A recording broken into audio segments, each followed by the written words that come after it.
Hello, good morning, good afternoon, good evening. This is Dharam Singh, your host. And once again, I'm with you. This time, I have a very special person, and you will find out very soon how smart he is. The reason I have invited him because he's coming with a lot of experience and he's a real PMO exposure and running for $1.4 billion portfolio. So many things he has to talk about. So his name is Uri Teitler. Is that correct? Yep, Yeah, Teitler, perfect. perfect. So yeah, I will introduce him to you, and then we will have lots of questions for him, and you have opportunity to ask questions as you go. So as you know, if you are first time, there's a question pad. Please feel free to put your questions there, and as and when you feel something need to be asked, or you already given a question and we are not covered, please let us know. We will be covering them as well. So as I said, my name is Dharam Singh, and I have been teaching PgMPs, PfMPs, and we also have a PMP and Scaled Agile Framework and many of the certification as part of my company called vCare Project Management. So journey started back in Australia and in Sydney. That's where Yuri at the moment. And I spent 22 years in Sydney. So CBA, the Commonwealth Bank of Australia, I have worked for them long time via HP and EDS, if you know that. And Westpac, another bank, and many other organizations I worked in Australia.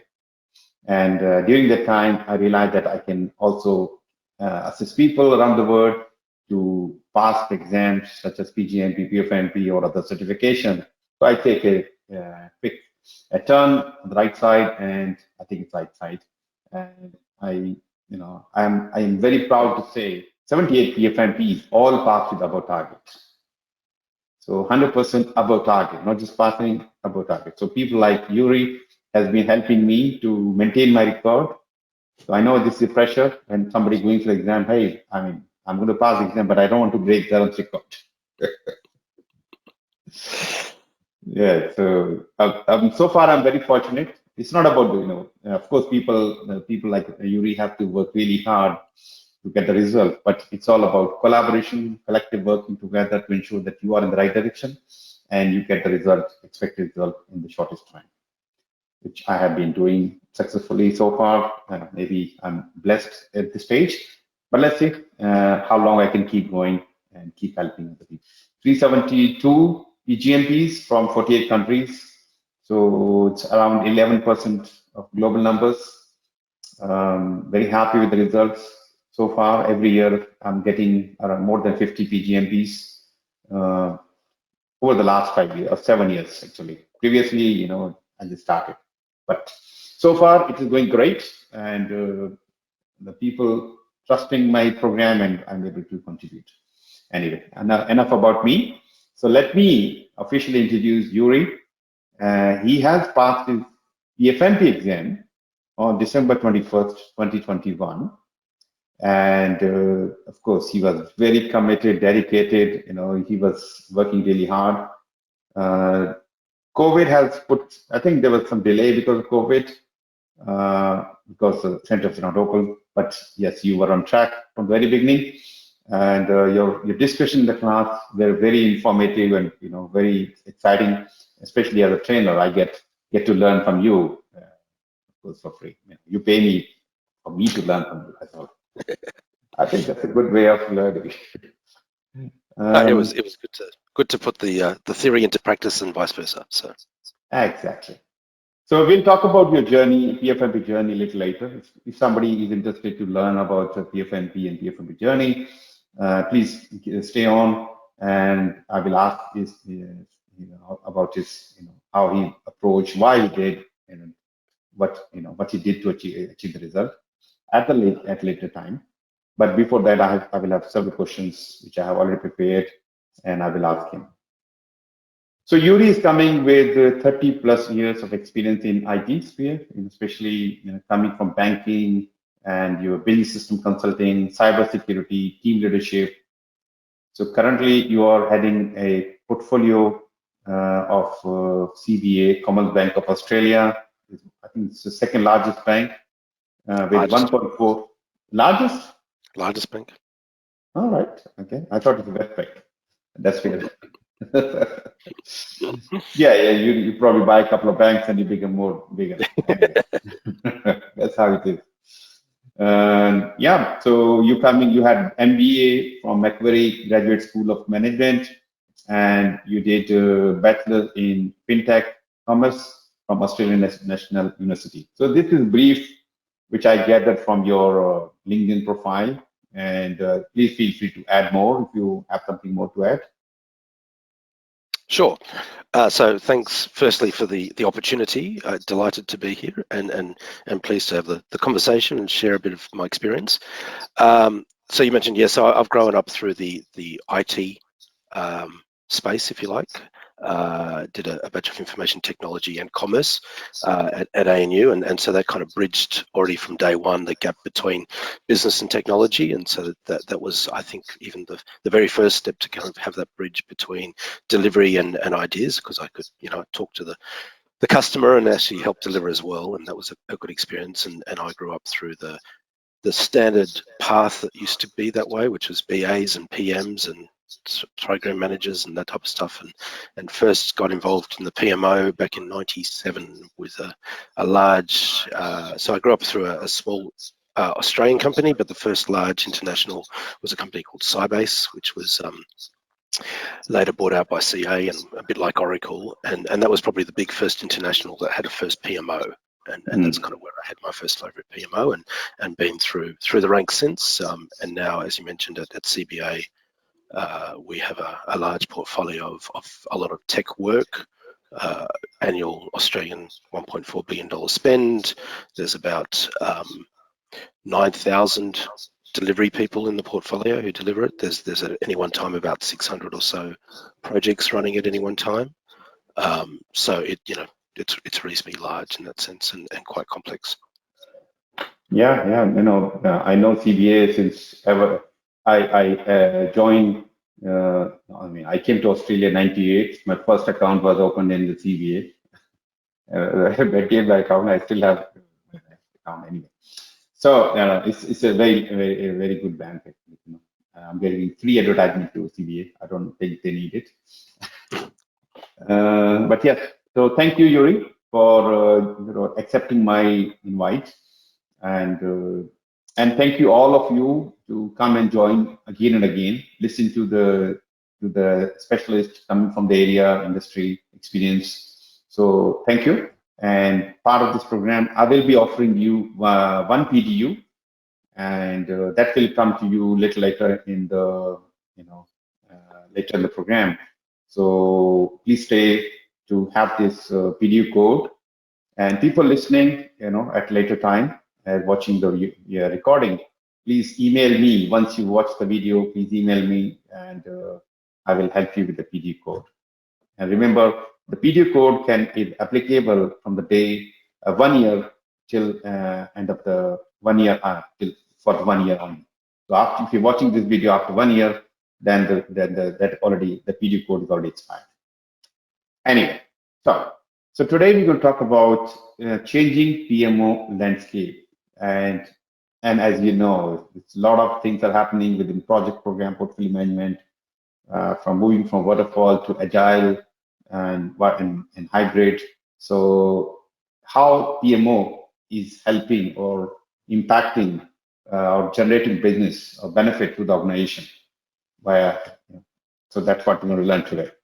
So before we move into the questions, I like to think about or remember people who are going through tough time of this war going between Russia and Ukraine. It's not a pleasant situation. It's very difficult for lots of people. So our prayers are with you, and people, guys, make sure that COVID is not gone. So please take care of yourself. You never know, because we heard that in China it's coming again, and other UK. So wherever you are, please take extra care, and stay away from COVID as much as you can, and make sure you have your booster shots and everything else. Anyway, so thank you. Let's get started. And guys, you have, as I said, you have opportunity to ask questions whenever you feel like you want more information about a topic, or maybe you have something burning topic which you really want to ask Uri or to me. I will be happy to answer your questions as well. So, Uri, I have a question, and this is specifically around the PMO. So, what changes did you observe in PMO world in the recent years? Has the role of PMO changed? But let's talk about what observations you have made about PMO, how it is changing your role as PMO. So let's talk about PMO first. Just let's make sure we define what the PMO is, because I think a lot of different people think of different PMOs, and certainly when you come from a particular lens, you use the term PMO and you think one thing, and other people think other things. So Exactly. so in my mind, there's kind of 3 PMOs, and it's kind of in terms of an organizational hierarchy, if you like, of that. You've kind of got a project or program PMO, and for those, those are the PMOs that really are supporting those projects and programs at a time. They're very transient. They last for the duration of that program or project, and they support, the program. So there might be someone like a project manager or a project officer, maybe even an agile coach in the new world, maybe a finance person just to help do the funding for that particular project. So that's kind of what I call a project or program PMO. The next step up I'd call a divisional PMO, and that would be kind of a business unit aligned PMO. So they've got oversight of multiple projects and programs, or a portfolio aligned particularly to that business unit.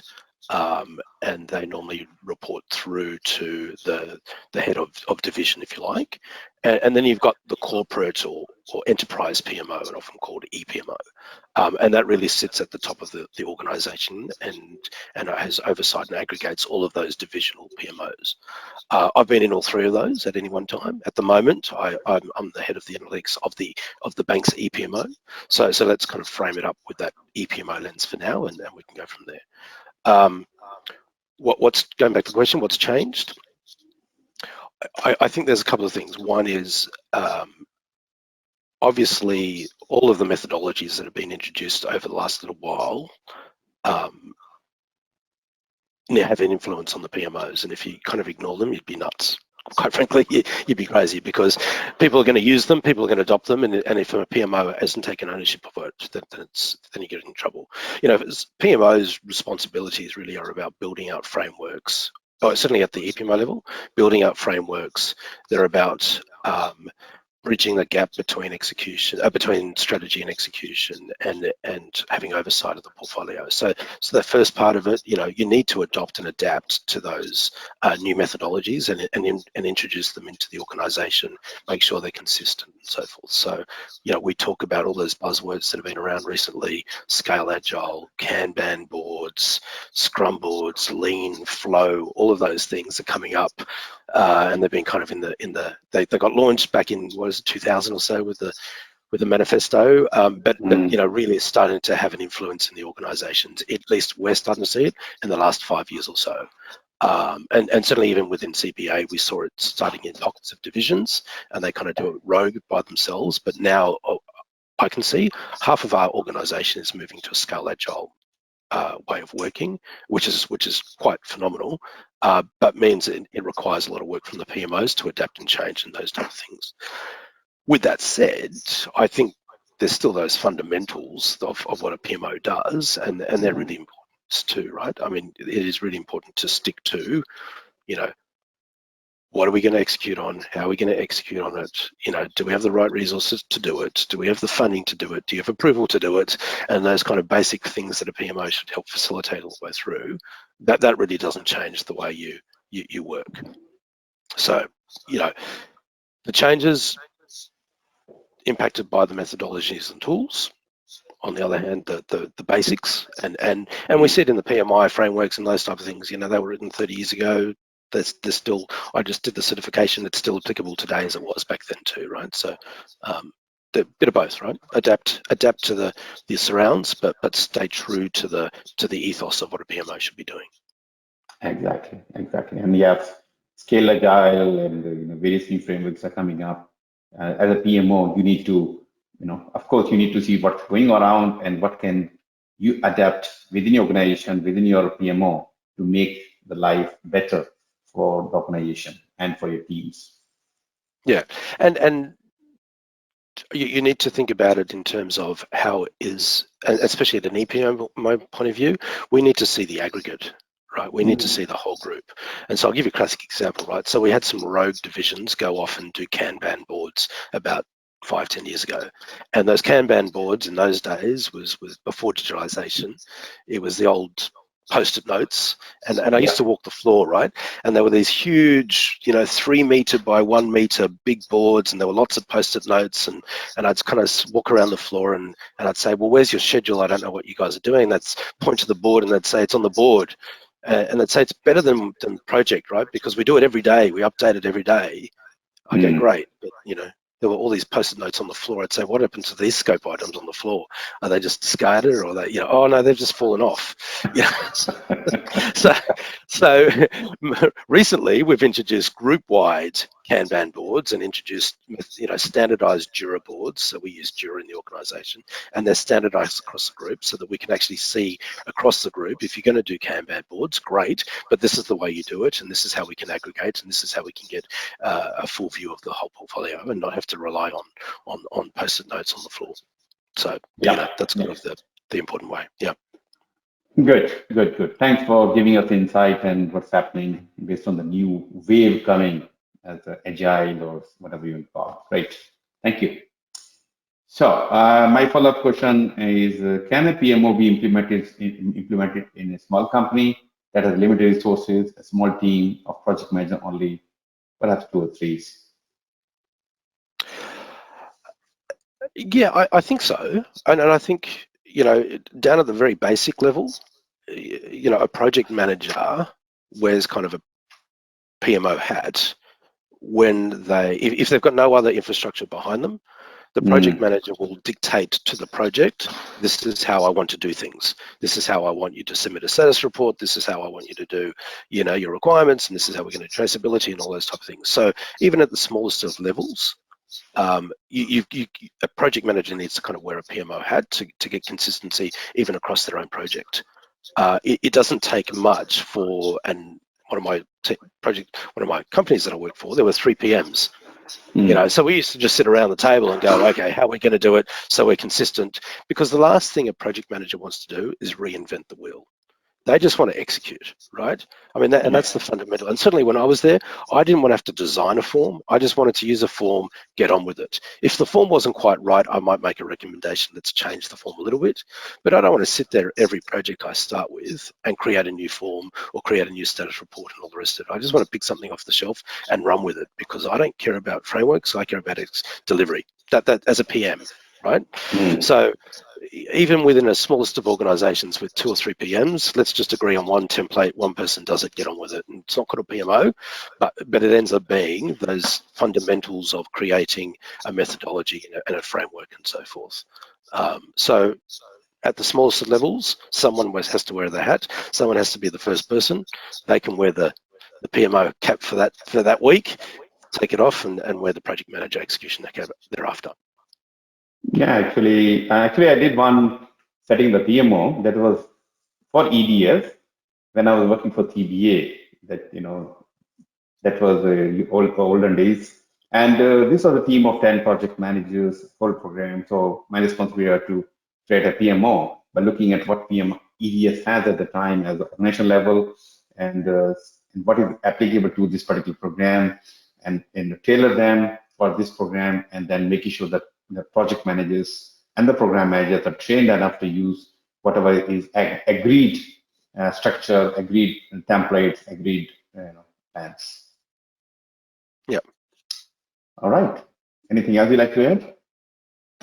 No. I think I think the important part of all of that, and I've certainly seen it in my life, is that you at least have a project manager who has a level of certification or real life experience, being through what a PM is. Often you kind of see in smaller organizations, the BA all of a sudden get given a business card called, you're now a project manager, right? And you need to manage the project. And it's doomed for failure, because unless they've had experience, exposure, and hopefully in this case education, at least understand the basic fundamentals and the building blocks for what it is. Otherwise, it can very much go rogue very quickly. So that would be an underlying assumption, I'd say, in that case, is that you need to come with some level of authority.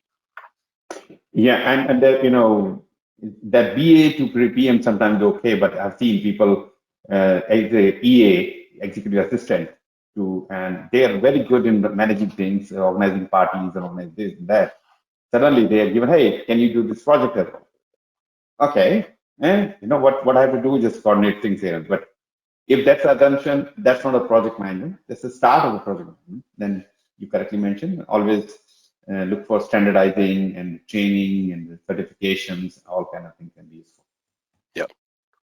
All right, I do have a question from the audience. Great, thank you. And upskilling PMO as per the new way of working. How do you see the role of PMO changing in the future?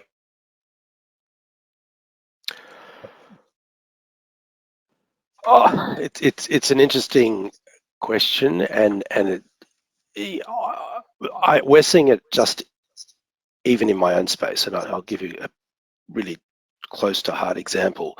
My own EPMO has just split into two.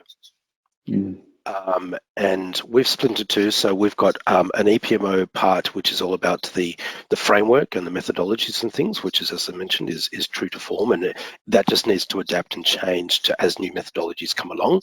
And so we've had to adopt Scale Agile into our PPM tool to accommodate it and do that type of stuff, and that requires training, and so they're in charge of frameworks, adopting the tool, making sure people are trained up and so forth. I used to be part of kind of that oversight portfolio management. We've actually delegated a lot of that down to the divisions, and we're actually pivoting now towards analytics and insights. And that's a slight pivot and a change, and it was so distinct that we actually changed people's job family from what was the traditional delivery job family roles of those program managers, and we've actually picked up data analytics as a job family. And so we're adapting, and we're looking towards doing much more predictive analysis, machine learning. How do we use the richness of the data in order to shine a spotlight on parts of the organization, the portfolio that people wouldn't have otherwise seen? So I tell you what, 5 years ago, I would have never thought I'd use the word machine learning and predictive analytics in the PMO space, but literally that is what we're doing today. And so a classic example, we're trying to find and predict a project that might go red next month based on factors from last month, rather than wait for the lagging indicators of, you know, I report red, what I need to do. We're actually now getting on the front foot to say, we think if you go on this trajectory, you will go red because of these factors. So I think as we get more and more richness in data, we're starting to see with the Scale Agile, we're starting to look at flow, for example, where are things getting caught up? So it's not so much dependencies, where they're getting caught up in the various flow between the sprints, what sprints aren't working, why aren't they working? And so I think we will start to use a lot of that data a lot more to try and get on the front foot. Yeah, data is becoming king at the moment, and how to use this data, available data, to improve your project program management and portfolio management, so you get the better results, you know, less failures, better utilization of the resources. So having good tool and good platform is very, very important. And Uri, I was talking about VXDCC, the product we have built with the team in Bangalore, is coming out to one of the, you know, going to be a tool of the choice, especially because this is going to be one tool which can help the PMOs to look at the things happening now, real time, even on the form, you know, get the warnings and, you know, alerts, and, you know, make you aware of what's going on in a particular project as soon as possible. So that kind of thing, you know, as you know, more and more discovery work is happening in artificial intelligence and machine learning, and so on. And these tools are using such information or data via various ways and make your life much, much easier. So it's all about predictability and how can I make, you know, make my project way, right? Something going to happen. Make sure you do something differently so you can avoid that pitfall. All right.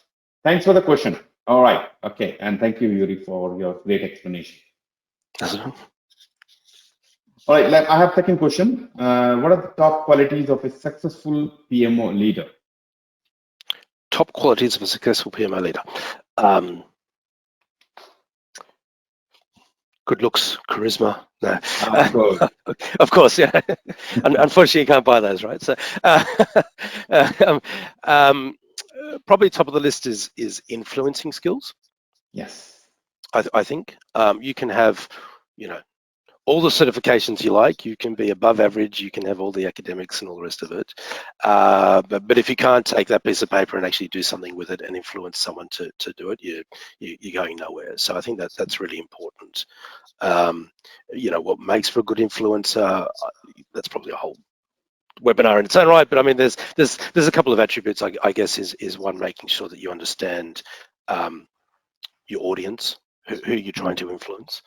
It's really important to kind of map out what you're going to do, how you're going to talk to them, what are their interests, how does it make it interesting for them, what's in it for me, anticipating all of those type of questions. Listening, a lot of listening's involved in influencing, believe it or not, because you actually have to hear what the complaints are, what the rebuttals are, and formulate an idea to come back to it, and those type of things. Being confident, being sure of yourself, and that probably comes back to certification, right? So you certainly don't put a piece of paper in front of people, say, I know this because I've got a piece of paper, but you use all of that underlying education and knowledge, and you weave it into a conversation to provide a level of authority and experience. I think experience is important too. I mentioned before, I was a BA, I was a PM, I ran programs, I actually ran operations for a while, so I kind of know what the run side looks like. I think it's important to wear their hat, walk in their shoes, those type of things. Anticipate, what does this actually mean for me in my day-to-day business? That's really important. I think, so often a PMO comes along and says you need to do ABC, and I've had that done to myself. I've been given this binder, this big, that says all of the instructions about what you're to do in the framework and how to do it, and I've ad nauseum fill in the forms and do all that stuff, and I stick it into a folder and I put it up on the shelf, and it sits there and collects dust, right? I mean, no one wants that. And so you need to appreciate, if I'm going to do something, there needs to be some benefit for me. We often see it in the ivory tower. We ask people to do a status report in this particular format. Yeah, but that doesn't really suit me. Yeah, but if everybody does their own, we can't aggregate and we can't do that, and therefore your boss will see it, and the boss's boss will see it, and we can get an aggregated picture, and it makes better for the organization. That's why we need to do it. It's a bit of pain for you, but overall, it's important for the organization. So a little bit of our walk in their shoes, understand what the problems are and all the rest of it. Good examples, the wins, right? So again, I ran a big program. It was a well-funded program. I actually did the right thing. I went through the right methodology to ensure that it was prioritized, it was authorized, it had all the right stakeholders on board, it was well supported, and I reaped the benefit. And so when people say, why do I need to do it? So I can use the example of say, well, if you do it properly, this is the benefit you get from it. So I think you need to have a little bit of experience, you need to, those type of things. I think you need to, from a PMO point of view, you need to have some friendlies. You need to be able to test and learn. You need to, whilst experience is good, you need to find a friend to say, hey, we're thinking about doing this. Is this going to work? Because if you go out with a big launch and it comes and it fails dismally because no one on the ground really wants to adopt it, you're not going to go anywhere, and you're probably only as good as your last project, right? So that's important, or your last initiative to do that. So I think that's important. I think it's also to make sure that people understand the so what. So for PMOs, the so what. PMOs are notorious for building some really flashy dashboards. We've got one in our organization. It's wonderful. It tells me everything I want to know, and I take it up to the executive committee once a month, and they go, Okay, so what? What do you want me to do? What do you want me to do? I mean, the fact that I've got 7 projects in red, or I'm, got this unmet demand. So what? What do you want me to do? So I think we need to turn those into tangible, real, constructive, actionable kind of things. That's important. So not just the analytics and the insights, but also the consequences of it. And I think the other thing probably is to get the PMOs engaged with the community, with the organisation. Again, ivory tower syndrome, especially from an EPMO. We sit in sit near the CEO, and we're kind of seen not in touch with real worlds, but getting feet on the ground, talking to the programs and projects, understanding what they're dealing with day to day, asking about, do they need help with their go to green plans? They're red, we can see a red, how are you going to go to green? What do we need to do? You've got some risks. Have you done the mitigation strategies? Can we show you what it looks like? All those kind of skills have a really strong impact on becoming a strong PMO.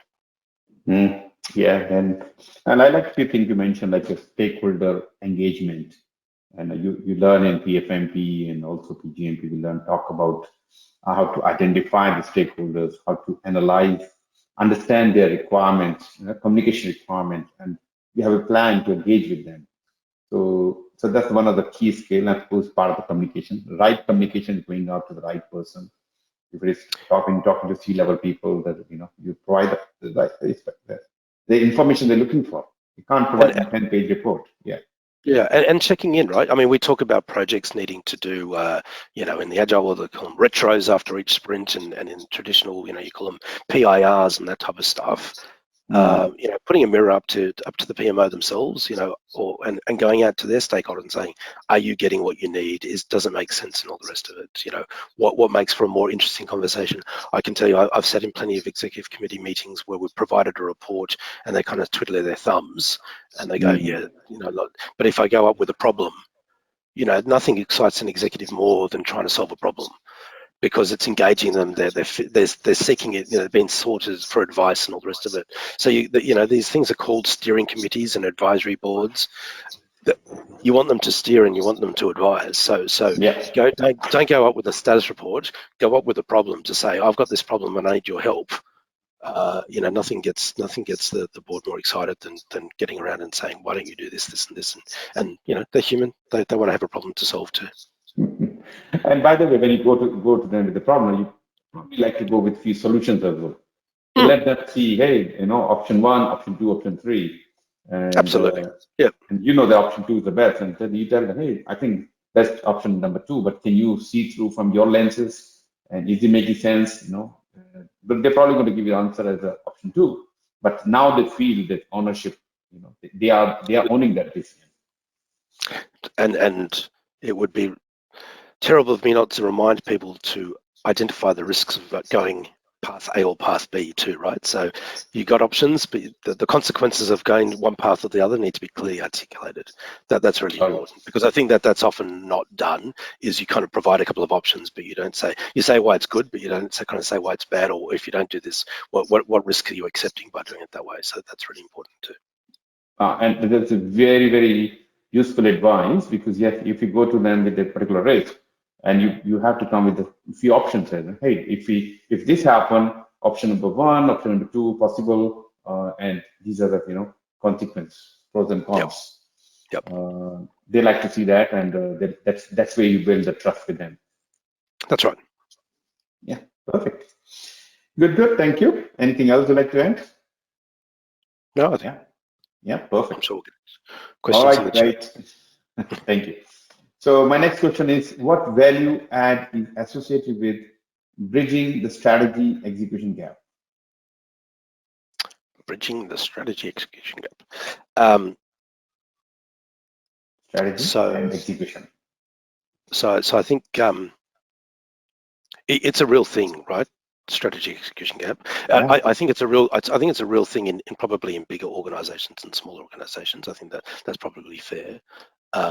They often say in a big organization that the people on the ground have no idea what the vision of the company is, and we have 45,000 people in our company. So from the CEO down, the CEO who owns kind of the vision of the board, down to the people on the ground, there's lots of layers in between, and often that message can be lost. Yeah. And similarly, it's the reverse too, right? The CEO has no idea what 45,000 people are doing either, right? So there is definitely a gap in between, which is important. So how do you therefore make sure that the employee understands why they're doing work? Yeah.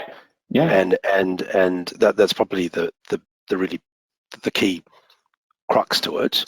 From an EPMO point of view, and that's probably one of the key roles that we do, is to try and sit between, and you have that triangle, which is the vision, mission, objectives, execution, and programs and projects, and the EPMO really sits in that middle layer, somewhere between the mission objectives and the delivery, and that's really our role, is to make sure both ways. One is that the projects are aligned to the strategy, and that the people understand what they're delivering and how they're going to help execute on those strategies. CBA, for example, has recently introduced OKRs, and so OKRs is this buzzword that also seems to be sweeping the larger organisations, and it's another buzzword. So for those that don't know, OKR framework is around objectives and key results. And it really is about establishing some high-level measurable goals, some ambitious goals, and articulating what those key results are that will get you to those objectives. And they're measured quarterly. And lots of large organizations are currently rolling them out. I mean, if you Google it, you'll find Amazon are doing it, and Google are doing it, and probably half of top 50 in America doing them these days. We've just implemented it, and in fact, the first screen in our PPM tool is when you put in a project name or a program name, you actually need to articulate what OKR is it aligned to. And you can't go past go unless you have picked one of those, which is phenomenal, right? Because that means that all those little pet projects that people had, that people working on, then people go, why am I working on this? Well, that's because it was Sally's favorite project and she wanted to do it. It doesn't fly anymore because it's not aligned to the organizational skills objectives. So that's really important. It also means that any person working on the project clearly sees on the front page, this project is aligned to this strategy, and this strategy they'll see in the corporate world, in the head offices. This is our mission, vision, and this is our objectives, and so this is why I'm working on that. So that's really important. It cuts out the rogue projects, and it makes sure things are aligned. It also means that it helps with prioritization, sequencing. Some of those key results are very time bound and time critical, so that if we're not meeting things, if we're not going to meet those time frames, we know to resequence, reprioritize, and so forth. So I think that gap is starting to get filled via the EPMO. I think in smaller organizations it's probably easier. The CEO can walk around the floor and deal directly with the projects, but in larger organizations there's definitely that gap. And it goes back to the so what we talked about. If I go now with a red project, I can now say this red project has got 2 milestones that are going to meet this OKR, and if we don't solve this problem, you're not going to meet your OKR.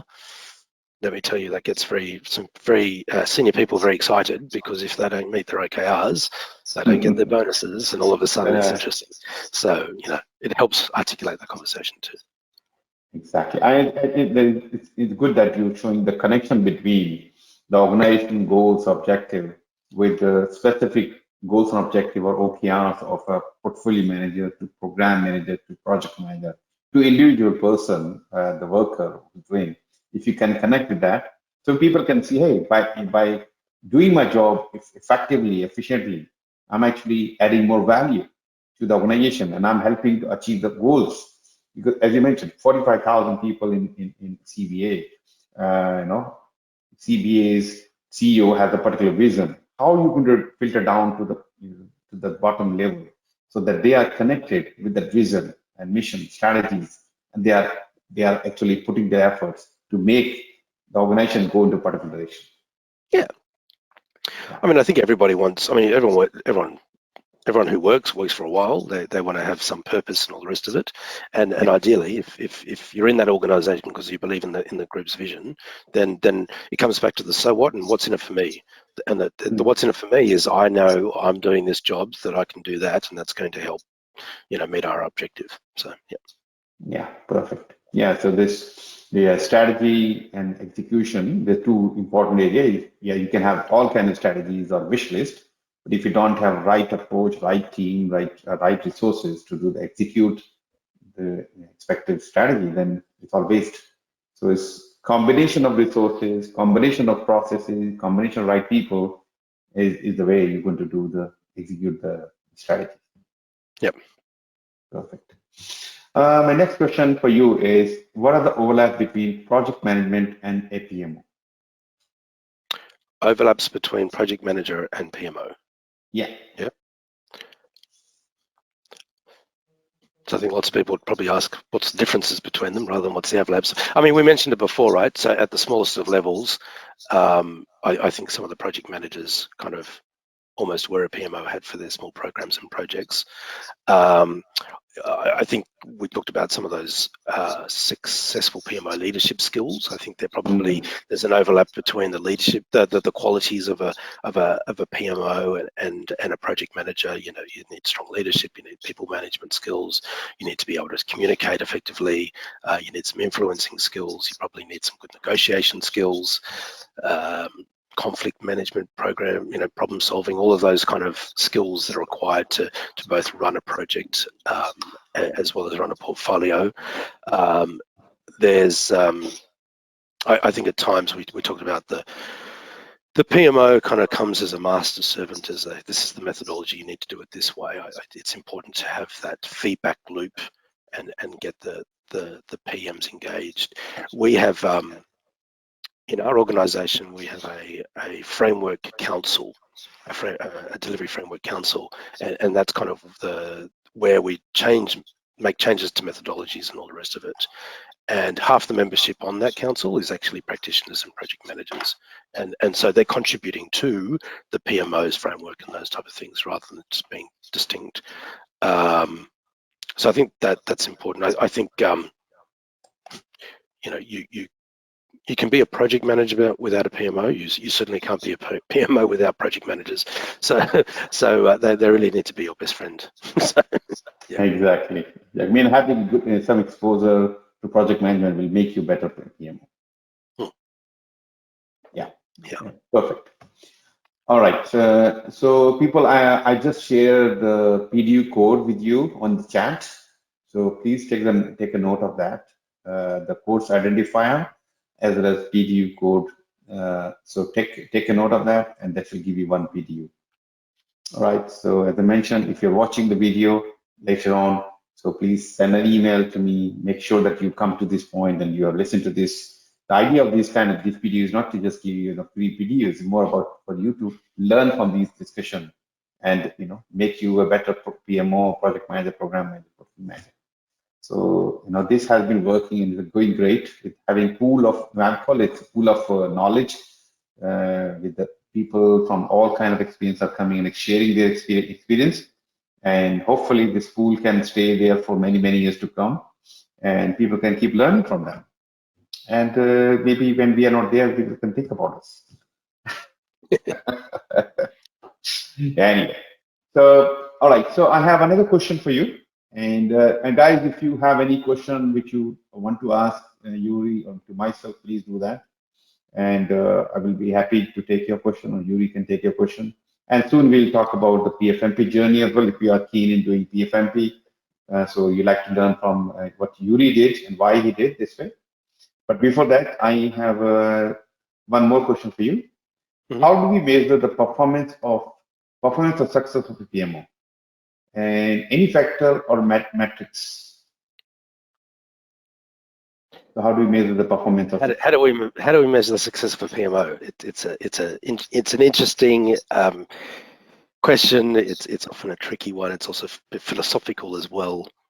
And by that, it's quite hard. It's quite hard to find tangible things. Often it's very intrinsic rather than extrinsic, and often the benefits flow quite a bit longer than they're not immediate benefits. They're hard to measure and they're not immediate. Let me give you an example. In fact, interesting enough, we just revamped our benefit framework within our own framework and our own tool, and we were talking about even benefits for a project, and people were trying to articulate the benefits for a project, and the person, that's a personal opinion, and I'll, I certainly had other people on the other side of the table having a different opinion. Unless you're building something brand new, it is really hard to put the benefit on a project. If you're building a brand new product or a brand new service, that's easy to measure, right? How much revenue did that particular product have, or how many people used that service, or if you're building a road, how many cars went over the road and all the rest of it. But if you're patching a road, is it because you patched it, or is it because actually the other road down the road had a blockage, and therefore you can go down this road? Another really simple example in our world is we have a very successful brokering division in our bank called ComSec, and it does some fabulous work. It does some fabulous projects, has some fabulous products. It innovates, and it's been the leader in terms of digital brand in Australia for a long time. It does some great work. It can go and build the best thing in the world, but if NASDAQ in America has a busy day, the volume through our broking service is going to double. It doesn't matter what we do, it's going to be influenced by other things. And so trying to have those particular benefits for those particular things is quite difficult. It's the same for a PMO. We can build out a framework. We can see people using the framework. We can see people's usage. Is usage so adoption is something you can measure, but does it make it successful or not? That's the question, right? So in theory, we create things to make, and we talked about right at the beginning, we said a project manager doesn't want to build a form, they just want to use a form. And so in theory, you would say if you have a good framework that's well adopted and well used, that means people are executing quicker because they're not doing, they're not doing building forms and so forth. But trying to isolate that particular velocity improvement in delivery and isolate it to the particular form is quite difficult, because if they didn't have absences, or if they had some absences, then their velocity drops as well, right? So trying to isolate those things is quite difficult.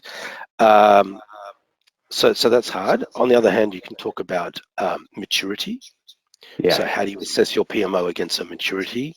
The PMI have got their OPM3, Prince 2 have got their P3M3. There's a couple of frameworks out there to measure your maturity of a PMO, and people might say if we're of a maturity level, therefore we are successful.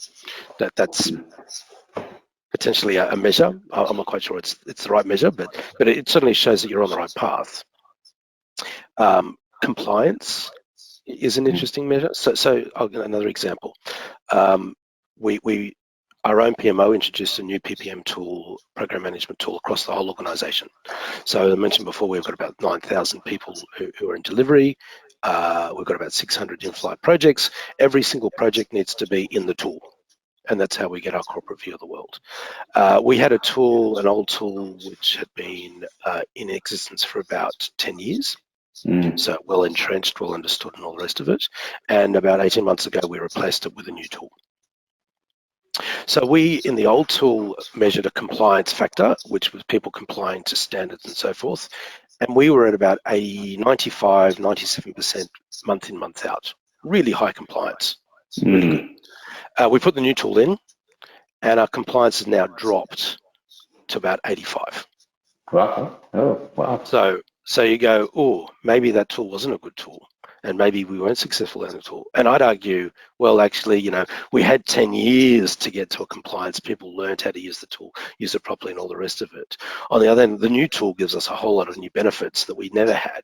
And so now we can aggregate, and we can do dynamic dashboarding, and we can find interdependencies, and we can resequence, and we can identify where unmet demand is having an issue and all the rest of it. So it provides a whole lot of other benefits. Just that one particular measure didn't work. And I'm sure over time we'll start to lift that benefit with training and all those other things. So, those type of things are important. So, I mean, there are other measures that you could do from an ePMO project completion rates, did it complete successfully? Resource compliance or resource optimization, my percentage of unmet demand. How does a portfolio move things around? Can they do things? Even like the number of risks that have got mitigation strategies or not, because you can influence the organization. But, those type of things are useful and they could be used as a dashboard, but it comes back down to the so what and how do you get better to it. I talked about our analytics, or the fact that we're moving to analytics and things. So the bit we're prototyping at the moment is a subset of the portfolio, and what it looks at is projects that have got a major milestone in the next 60 days. So that's a subset of the portfolio, only within the next 60 days. What is the probability that that particular milestone will slip? And so we look at a whole lot of other contributing factors, and we use a whole lot of historical data, and we start to model that, and we get the predictive analysis and the machine learning coming out of that. And so an example would be, if a sponsor is sponsoring 2 projects, and the one project has a milestone due in the next 60 days and is on track, but their other project has gone red and is out of control, the probability that the other one that was green might actually go up to red because their sponsor is so distracted by the other project that they've lost, they've taken the eye off the ball, and all of a sudden they slip, right? So we start to model that, and we actually see what happens, and therefore we can't fix it, but what we can do is shine a light on it, and we can kind of say, this is what you need to start looking at. So that buy-in, that to our executive is success, because all of a sudden they're seeing things they haven't seen before. And so now we've got a seat at the table. We've been asked to provide insights every month. We're actually engaged. People seek our advice. We're seen as advisors. Those kind of measures are probably the intrinsic benefits and successes of a PMO. If you're just creating a PMO, you're just sending out paperwork for people to fill in and all the rest of it, I'd argue that's not success. But it's hard to measure and put a metric on the fact that you're now being a trusted advisor and you're being sought advice. How do I fix things? They're probably the intrinsic things that are important. Actually, this is a very, very important point.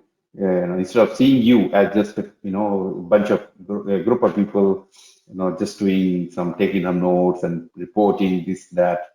That's the traditional view of a PMO. But the newer view or expectation is PMO is becoming advisory, and that advisory can happen once you have good data and good tool which can give you some intelligence, and you can provide them. Hey, as you mentioned, this particular project is likely to be red because of the sponsor is also working on an uncontrolled program or project, and you can put some light on that.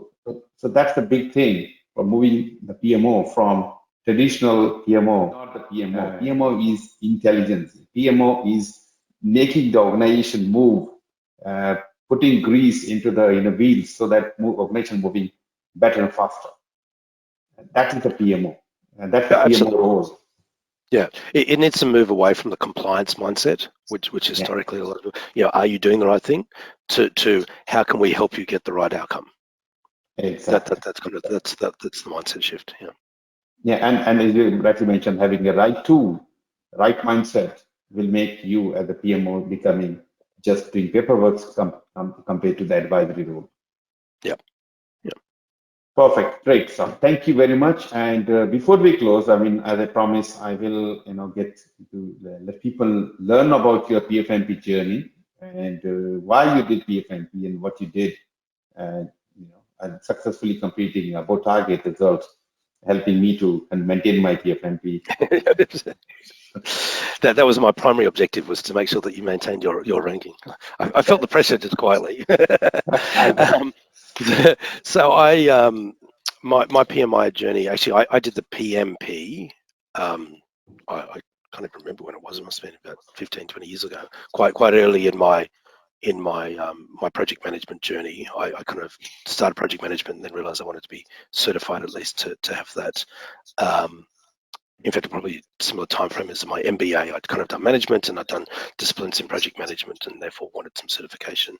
I mentioned I've been involved in PMOs for on and off for 15, 20 years or so, and it was interesting because we've literally, I mentioned before, we're going through this restructure in the epmo in the last 2 years or so, and that's probably what triggered my desire to do the certification. Was I actually had to do some research myself on, how should we best structure the EPMO, what's the best way, and all the rest of it. And I kind of got into the thing, well, if I'm going to do this study, I might as well put the study to good use and get some initials behind it. And so that was kind of the bridge over effectively into the certification.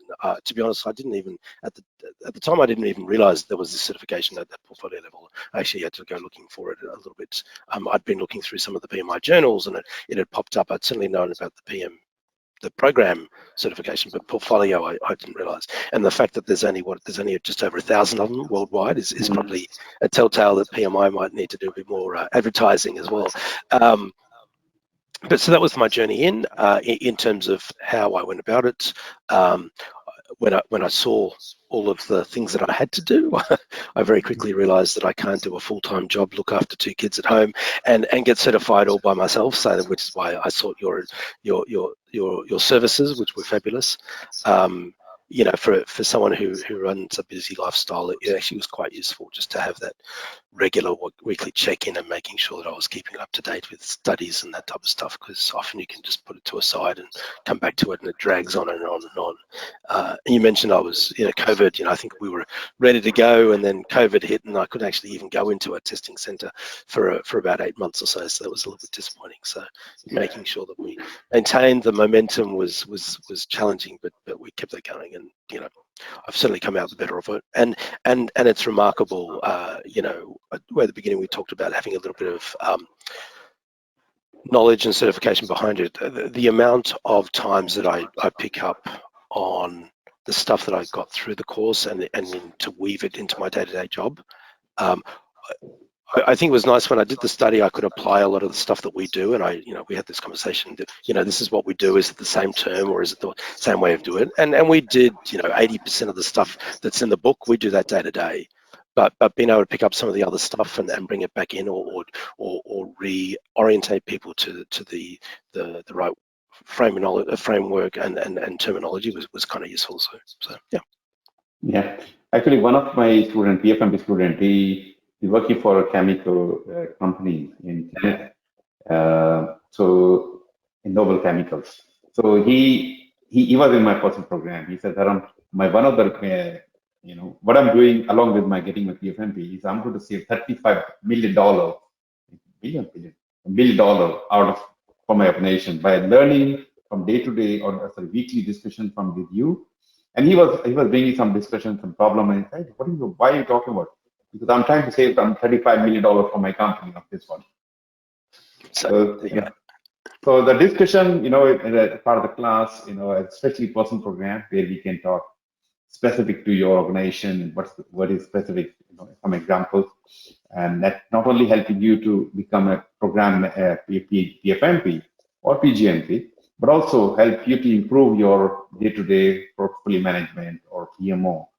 And that should be the aim, not just getting a certificate. Anybody can get certificate by putting some effort, but along with the certificate, what else you can do to improve your productivity, your organization's productivity, and better tools, better processes, and the executives should see the difference between before and after PfMP or PgMP.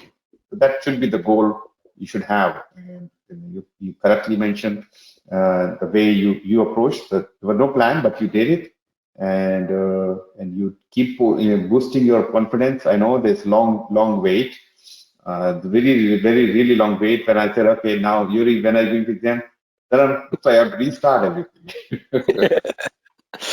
But yes, but you're right. I mean, this is probably one of the more applicable certifications in terms of if you're in the PMO space. Definitely, portfolio management certification is day-to-day applicable stuff.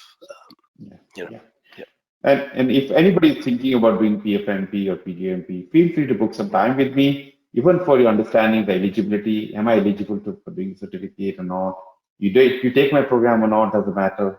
15 minutes or half an hour. It's a free, no obligation. But yes, come and talk to me, and you never know. Sometimes you never thought I will able to, but from the discussion, you realize, hey, it's not that difficult. If Dharam can do, if Uri can do, and I can also do. Absolutely. So thank you for sharing your insights. We learned a lot from this discussion, PMO, modern PMO, how to be ready for the future PMO, the various tools, techniques which we can apply day-to-day PMO, and coming out from traditional PMO to advisory PMO. That's a very, very important tip. And I think if anybody in the PMO try to take your organization to see you as your group, not just paperwork or some minutes taker, rather you are the advisory group. And for that, of course, you need to see what are the investment required for having the right tools available for you and make your life easier. And if you do need something like that, then feel free to contact me. As I mentioned, we have a tool which we have prepared, and it's being used by a number of organizations now, and helping them to manage their multiple projects, reporting, managing resources in most effective way. Anyway, so yes, we got a few thank yous for your contribution, Uri. Thank you, and thank you all of you for joining this session. I know sometimes some people are joining middle of night or early morning, late nights, or whatever it is. But this shows that you are committed to learn, and you continue to learn from this session or other session. The life is all about learning. More you're going to see, more you're going to learn, and you apply that knowledge, and you get better and better results for yourself, better results for organization, and who knows. Any last words, Uri? No. If anyone has other questions, reach out to you. You can reach to me, and we're happy to answer them. Yeah. So Uri is also available on LinkedIn. So if you're not connected, feel free to connect with him, connect with me, or any question specific to this discussion or anything else. If he can help you, or if I can help you, please reach out to us. Indeed. Yeah. So thank you, Uri, for your contribution, and it was a pleasure talking with you. And I'm sure people watching, listening to you, they're going to appreciate your work contribution. And thank you, all of you. So please come back again. And I have a very good, beautiful lady coming up in, I think, end of this month. And she's from Kenya. She's actually looking after very big portfolio, $650 million work, and building the road across 4 countries. If you know the African Horn, so they're connecting this very Ethiopia, Sudan, and a few other countries together, of course, for improvement of Africa. So you will learn a lot about that project, and yeah, very soon you will see the announcement. So please keep an eye on that and register yourself as soon as possible. So once again, thank you, Uri, and thank you, all of you. Please take care and stay safe and look after yourself. God bless you. Thank you. Thanks very much. Stay safe. Bye. Take care. Bye.